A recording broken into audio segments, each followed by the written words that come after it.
I'm Amber. I'm just an ordinary housewife. My husband Henry is very kind, and we've never had an argument. It might sound like we're bragging, but we really are a very happy couple. Since my parents have already passed away, we are now living in an apartment near my in-laws. The reason is quite simple, in case when we have children or something happens, and in the future when my in-laws might need care. It's a mutually beneficial arrangement, so I agreed to live here. However, every time I met my in-laws and had a meal with them, I inexplicably started feeling unwell, experiencing stomach aches and such. I refrained from eating at my in-laws' house for a while, but one day, I had a situation where I couldn't refuse, so I decided to visit them. But then, the unexpected happened there, leaving us utterly shocked. Furthermore, it was revealed that my mother-in-law had been doing something outrageous behind our back, leading to a sudden turn of events regarding the mysterious health issues I had been experiencing. This is a story from before I started experiencing health issues. Actually, my husband and I never had a wedding ceremony. I'm not particularly fond of being in the spotlight, and we both thought it would be better to spend the money on travel and hobbies instead of a wedding ceremony. My mother-in-law, knowing we didn't have a wedding ceremony, suggested we at least have a meal together. Apparently, she runs a free cooking class as a hobby, and she's quite skilled at it. So, she was eager to treat me, her new daughter-in-law, to her homemade dishes. I didn't have any reason to refuse, and I was actually delighted that she made such a proposal. So, my husband and I went to my in-laws' house, and there, I couldn't shake the feeling that I wasn't really welcome. Although she verbally welcomed me with phrases like "welcome," "please come in," her eyes didn't reflect any warmth or hospitality. Of course, she was genuinely happy when talking to her son, my husband, but she couldn't hide her coldness towards me. Despite my inner turmoil, the dinner began, and my mother-in-law started placing her lavish homemade dishes in front of us. Some of the dishes were so exquisite that you'd find them only in expensive restaurants. I was so captivated by the food that I almost forgot about my mother-in-law's earlier cold attitude. When I expressed my gratitude to my mother-in-law for preparing such wonderful dishes, she smiled happily and told me to eat as much as I wanted. So, maybe I was just under the impression that I wasn't welcome. Thinking that way, I had a really enjoyable time. However, that night, I experienced severe stomach aches. While I was stuck in the bathroom, my strength drained away, and I began to lose consciousness. In the end, I was taken to the nighttime emergency room by my worried husband. It was nighttime, so there were no specialists available, and the exact cause couldn't be determined, but they ruled out food poisoning. Personally, I wondered if it was because I had eaten expired bread in the morning. However, we couldn't find out what the cause was. After receiving intravenous fluids for 2 hours and resting, I gradually started feeling better, so my husband and I returned home and went to bed. Since then, every time I visited my in-laws and had a meal, I suffered from unexplained health issues.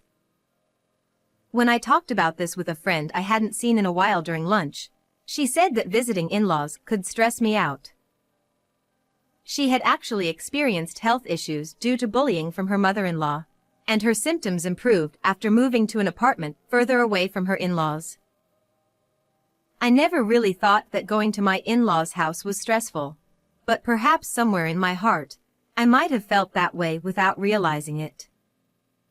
That's what I thought. Since I got sick every time we visited my in-laws, even my husband became worried. So, at his suggestion, we decided not to visit them for a while. We didn't know the exact cause, but I got sick every time we had a meal at in-laws, so my husband suspected that it might be my mother-in-law's cooking. It seems my mother-in-law has been contacting my husband repeatedly, expressing that she feels lonely when we don't eat together. However, my husband has been declining on my behalf, considering my well-being. However, this time my husband came to me with a gloomy face, saying that he couldn't refuse. It was about attending the wedding announcement of my brother-in-law and his wife. Apparently, there will be a family gathering and dinner at my in-laws' house, and of course, we were asked to attend. Even though I didn't really want to see my mother-in-law, I couldn't ignore my brother-in-law and his wife just because of that, so we decided to go. However, no one could have imagined that such a huge commotion would erupt during this dinner gathering. Still, my husband, who was concerned about my health, said he would tell his mother about me and I didn't have to eat anything. And then, the day arrived. My mother-in-law, as usual, greeted my husband with a smile, but I felt that her attitude towards me was even colder than before. When we were shown into the room, my brother-in-law and his wife were already there, chatting with my father-in-law.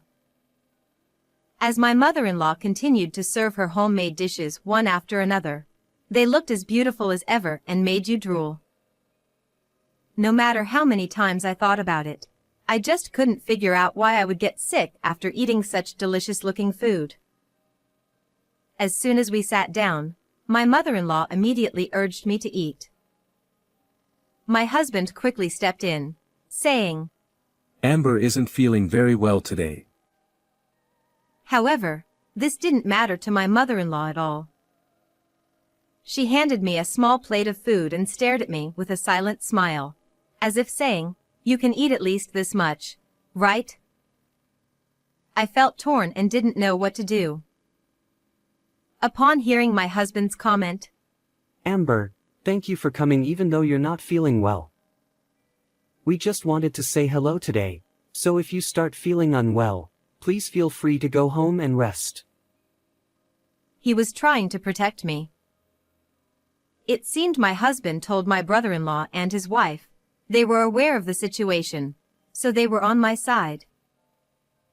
With both of her sons advocating for me, my mother-in-law decided not to insist on me eating the food right away.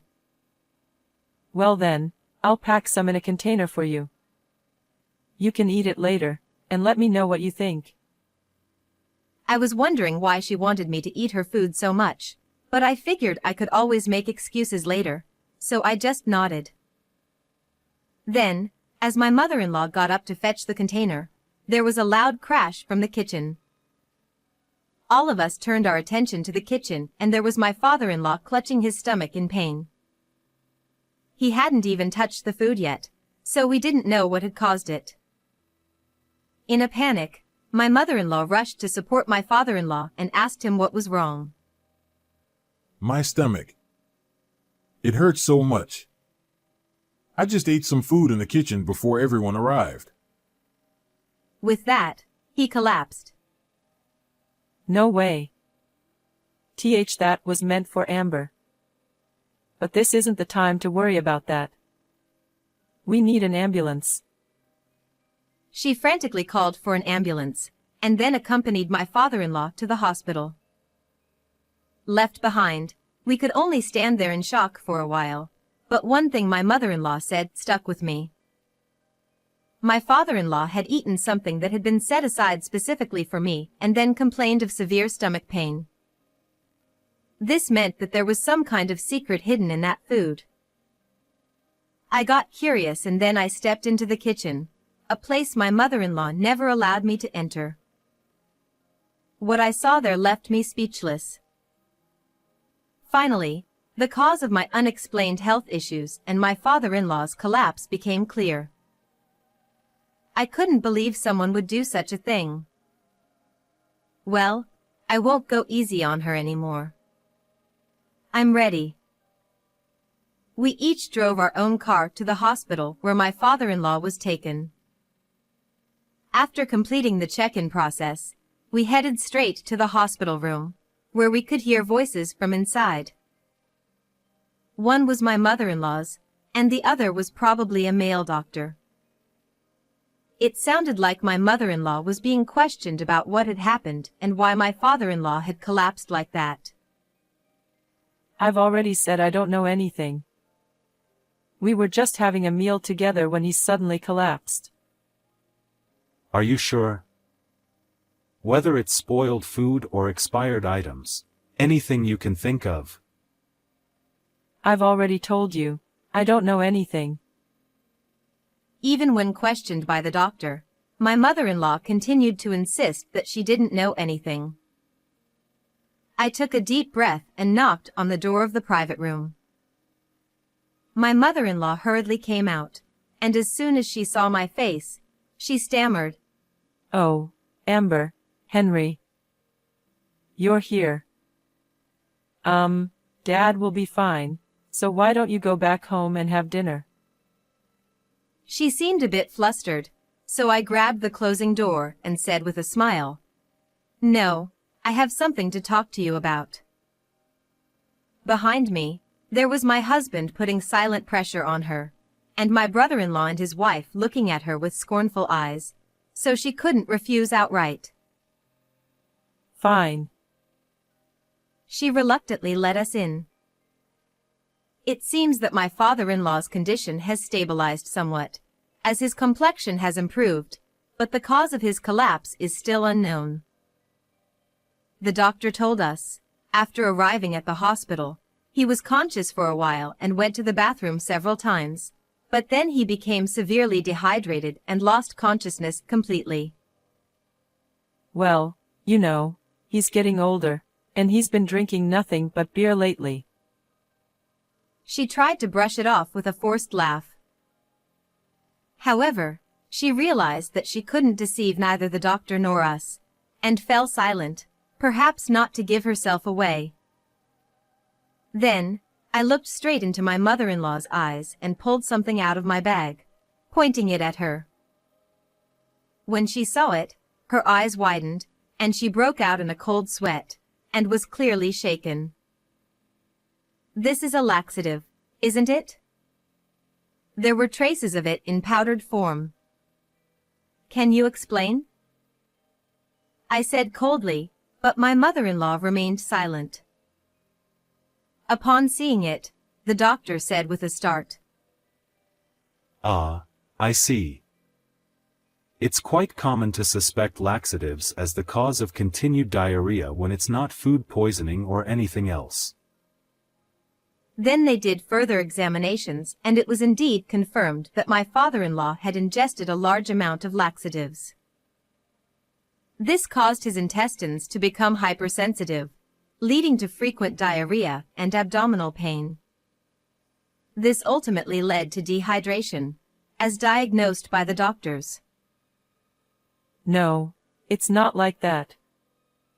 At first, I thought it would be great if she just suffered a little. But you, Amber, were so calm about it, so I gradually increased the amount. She finally confessed with no way to escape the situation. The reason for such an action was simple. She felt that I had taken her beloved eldest son away from her. So, what started as a malicious act of mixing a small amount of laxative gradually escalated, and she ended up adding a quantity that caused my father-in-law to collapse. I was appalled, but I said to my mother-in-law, "What you did is beyond comprehension. You have serious issues as a person. Do you know how many times I had to go to the hospital for 4 drips because of what you did? And yet, I can't understand why you would even think to mix such a dangerously large amount." Unable to retort, my mother-in-law hung her head in frustration. And then, the barrage of criticism continued against her. Mom, this is terrible. Amber happened to be tolerant of it and nothing serious hasn't happened to her yet. But what you're doing is no different from being a criminal. After my husband said that, I can't believe it, but were you planning to do the same to Jessica? It's terrifying to even think about. My brother-in-law said this while glaring at my mother-in-law and putting his arm around his wife's shoulder. Then the doctor added, You must not use medication inappropriately. As your son said, your daughter-in-law happened to have a mild reaction, but it seems your husband doesn't have much tolerance for laxatives, which is why he had such a severe reaction this time. Shut up. Because. 11 Though my mother-in-law was a grown woman, she cried like a child. Then, we heard a voice coming from another direction. You. How could you do such a cruel thing? I turned towards the source of the voice and saw my father-in-law, who had regained consciousness, looking at us and speaking. Mother-in-law, with tears in her eyes, took my father-in-law's hand. I'm sorry. I never meant to harm you. But my father-in-law forcefully pushed her hand away. My mother-in-law froze, unable to accept what had just happened. Seeing her like that, my father-in-law let out a heavy sigh and said, Even if you didn't mean to harm me, you've been tormenting Amber all this time. Unbelievable. This is not the act of a decent human. Feeling overwhelmed by his words, my mother-in-law clung to my father-in-law, pleading for forgiveness. And to me, my mother-in-law said, I apologize for everything I've done. I won't ever do such a thing again. So please forgive me. If you forgive me, I'm sure everyone will be satisfied. Right. I couldn't help but smirk, thinking that this was probably just an act, and she wasn't truly reflecting on her actions. Haha. What are you saying now?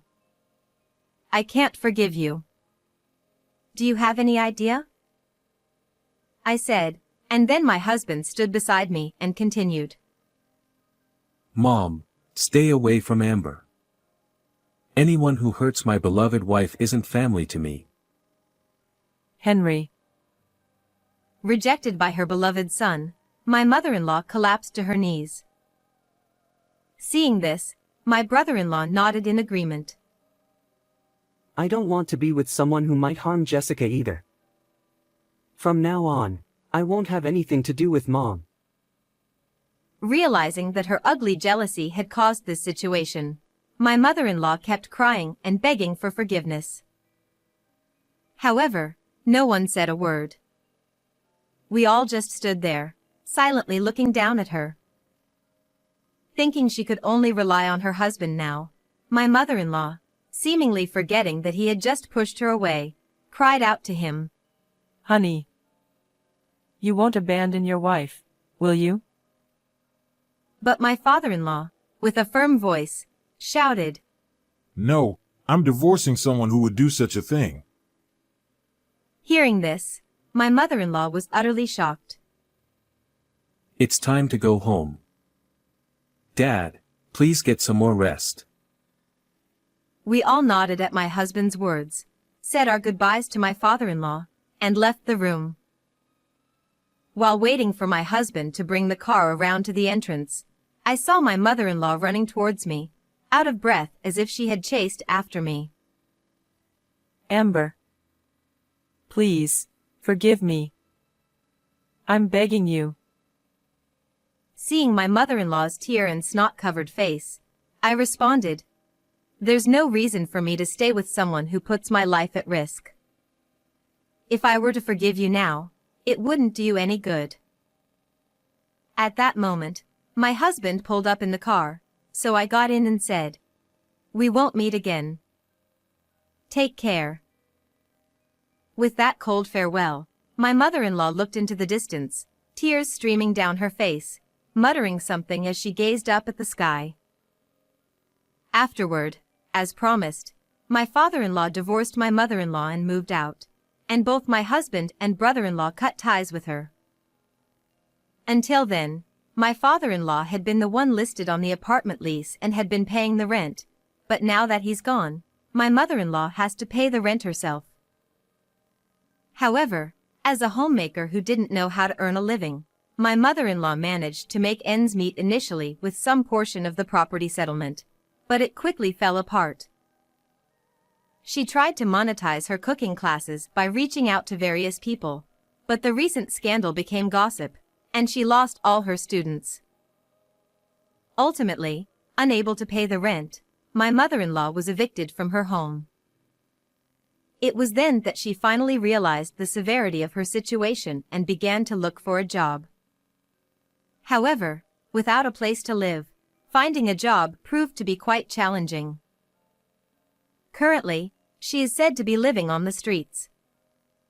It's a perfect example of karma, isn't it? As for us, I was relieved from the unexplained health issues, and immediately afterward, I found out I was pregnant. Actually, my husband and my father-in-law still have been in regular contact since he left the house. So when he found out about my pregnancy, he was even more delighted than us, the parents-to-be. He eagerly awaited his first grandchild, and even before the baby was born, he helped prepare baby supplies and purchased expensive baby gear like strollers and car seats, which has been a huge help. And once the baby was born, he turned into a complete doting grandparent. I always thought of him as quiet because he didn't talk much, but it turns out he's quite mischievous and fun-loving. It's delightful to discover this side of him that we didn't know before. At my brother-in-law's place, twins were born, making our lives even more lively. We're really looking forward to this new chapter. Well then, everyone. Goodbye.